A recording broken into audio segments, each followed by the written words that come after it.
আলহামদুলিল্লাহ, আল খিদমা হজ ও উমরা কাফেলার অষ্টম গ্রুপের সাথীরা এখন আছে আয়েশা মসজিদ।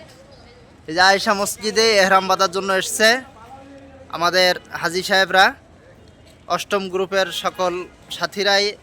আমাদের এখানে এক গ্রুপে আমাদের বিশেষ ব্যক্তিদের মধ্যে কয়েকজন আমাদের আটুলিয়া ইউনিয়নের সম্মানিত চেয়ারম্যান সাহেব আছেন। আসসালামু আলাইকুম রহমতুল্লাহ।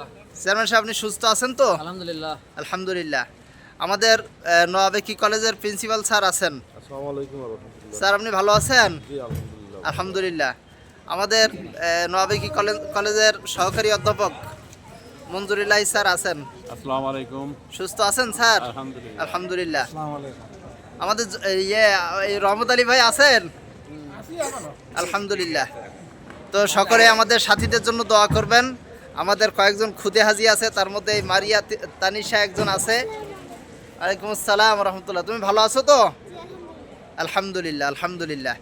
তো সকলে আমাদের হাজি সাহেবদের জন্য দোয়া করবেন, আমাদের আল খিদমা হজ ওমরা কাফেলার জন্য দোয়া করবেন, আমাদের ওলামায়ে কেরামদের জন্য দোয়া করবেন। আমাদের সাথীরা সকলে যেন সুস্থতার সাথে আল্লাহ তাআলার ইবাদত করতে পারে, সেই তৌফিক চেয়ে দোয়া করবেন সকলেই। আসসালামু আলাইকুম রহমতুল্লাহ।